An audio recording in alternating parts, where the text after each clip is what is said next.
बेगम मेरी जान, मैं 3-4 दिन वास्ते बॉस के नाल शहरों बाहर जा रहा हूँ। किसी किस्म की कोई परेशानी हो गई मैं व्हाट्सएप पे रब्ता कर लेना। मेरा नंबर बंद हो सकता लेकिन परेशानी नहीं लेनी, ठीक है? मैं 2-3 दिन बाद आवांगा इंशाल्लाह। ਜੀ ਠੀਕ ਹੈ, ਤੁਸੀਂ ਬੇਫਿਕਰ ਹੋ ਕੇ ਜਾਓ। ठीक ਤੇ ਮੇਰੀਆਂ ਟੈਨਸ਼ਨਾਂ ਤੇ ਉਸ ਦਿਨ ਹੀ ਮੁੱਕ ਗਈਆਂ ਸੀ ਜਦੋਂ ਤੁਸੀਂ ਮੇਰੀ ਜ਼ਿੰਦਗੀ ਚ ਆਏ ਸੀ। ठीक ਕੋਈ ਮਸਲਾ ਨਹੀਂ, ਤੁਸੀਂ ਬੇਫਿਕਰ ਹੋ ਕੇ ਜਾਓ। ठीक है, अपना ख्याल रखना। ਹਾਂ ਠੀਕ ਹੈ। अल्लाह।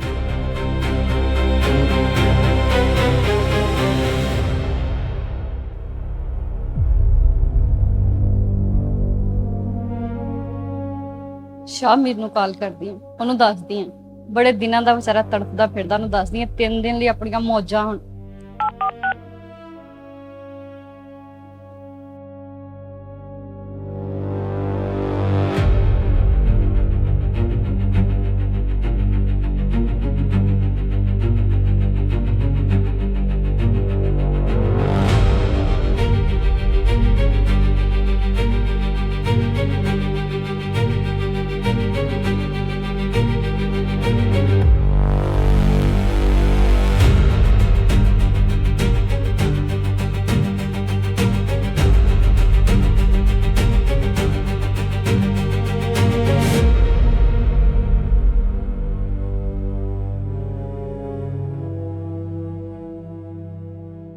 ਅਲੀ ਅਲੀ ਤੁਸੀਂ ਆ ਗਏ?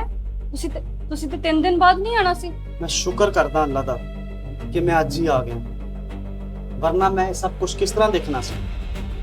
मैनू तो तेरे ते बड़ा यकीन सी। ਅਲੀ ਮੈਨੂੰ ਮਾਫ ਕਰ ਦਿਓ। ਅਲੀ ਮੇਰੀ ਪਹਿਲੀ ਤੇ ਆਖਰੀ ਗਲਤੀ ਸਮਝ ਕੇ ਮੈਨੂੰ ਮਾਫ ਕਰ ਦਿਓ।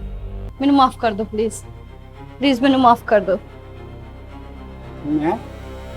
मैं तेन की कहना, जो तुसी करना सी कर लिया। कादी माफी मेरे को मंग, की माफ करा मैं तेनू? ਅਲੀ ਤੁਸੀਂ ਮੇਰੇ ਤੇ ਗੁੱਸਾ ਕਿਉਂ ਨਹੀਂ ਕਰ ਰਹੇ? ਅਲੀ ਤੁਸੀਂ ਮੈਨੂੰ ਮਾਰ ਲਓ, ਮੇਰੇ ਤੇ ਗੁੱਸਾ ਕਿਉਂ ਨਹੀਂ ਕਰ ਰਹੇ? ਤੁਸੀਂ ਬੋਲ ਕਿਉਂ ਨਹੀਂ ਰਹੇ, ਕੁਝ ਕਹਿ ਕਿਉਂ ਨਹੀਂ ਰਹੇ ਹੋ? मारा गुस्सा करा?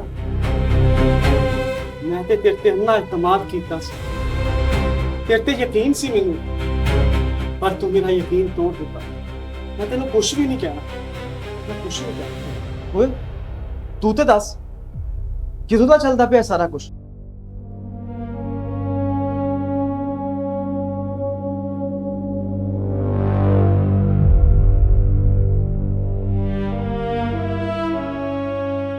शादी हुई तेरी? हाँ जी हुई। कितने बच्चे? एक बेटा।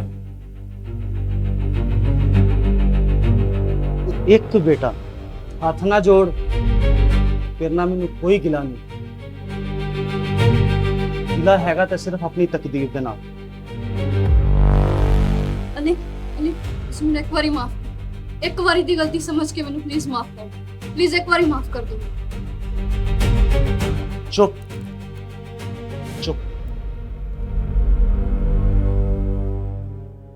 ओए तेनू पता तेरी इस हरकत दी वजह तो किन्ने घर खराब होने ने। एक तेरा घर, तेरी बेगम दा घर, मेरा घर। की कीता यार? तेनू शर्म नहीं आई?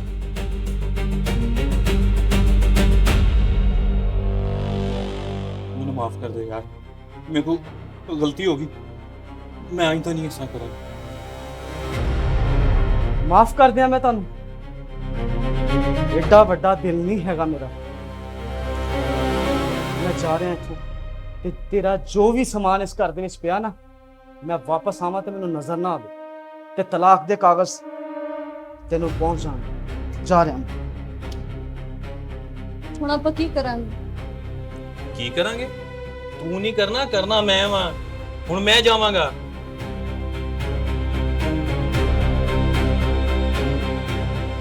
ਕੀ ਮਤਲਬ ਸ਼ਾਮਿਲ? तेरी वर्गी औरत पीछे मैं अपनी बापर्दा औरत नूं छड्ड दियां, ये किस तरह मुमकिन आ? ਹੁਣ ਉਹ ਬਾਪਰਦਾ ਹੋ ਗਈ ਤੇ ਮੈਂ ਬੇਪਰਦਾ ਹੋ ਗਈ। ਉਹ ਤੂੰ ਬੇਪਰਦਾ ਔਰਤ ਆ, ਨਾਲ ਉਹ ਸ਼ਰੀਫੁਨ ਨਫਸ ਇਨਸਾਨ ਨੇ ਜਿਹੜੀ ਗੱਲ ਕੀਤੀ ਹੈ ਨਾ, ਉਹਨੇ ਮੇਰੀ ਰੂਹ ਦੀ ਗਰਦਨ ਤੇ ਛੁਰੀ ਚਲਾਤੀ। ਤੇ ਮੇਰੇ ਵੱਲੋਂ ਤੂੰ ਮਰ ਖੱਪ ਜਿੱਥੇ ਮਰਜ਼ੀ ਜਾ। ਅੱਜ ਤੋਂ ਬਾਅਦ ਮੇਰੇ ਨਾਲ ਕੋਈ ਰਾਬਤਾ ਨਾ ਕਰੀ, ਸੁਣੀ?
याद रखिए, रिश्तों में बेवफाई सिर्फ एक गलती नहीं बल्कि पूरे घर के सुकून को तबाह कर देती है। शोहर की गैर मौजूदगी में बीवी का किसी गैर मर्द से नाजायज ताल्लुक कायम करना एतमाद, इज्जत और खानदान के लिए तबाहकुन साबित हुआ। जब हकीकत सामने आई तो घर में मोहब्बत की जगह नफरत, सुकून की जगह पछतावा रह गया। वक्ती ख्वाहिश के लिए अपने मुकद्दस रिश्तों और इज्जत को दाव पर नहीं लगाना चाहिए, क्योंकि एक गलत कदम सिर्फ एक इंसान नहीं पूरे खानदान को भुगतना पड़ सकता है। सजा से ज्यादा जरूरी है कि इंसान अपनी गलती को समझे, तौबा करे और आइंदा अपनी हदूद और रिश्तों की हुर्मत का ख्याल रखे।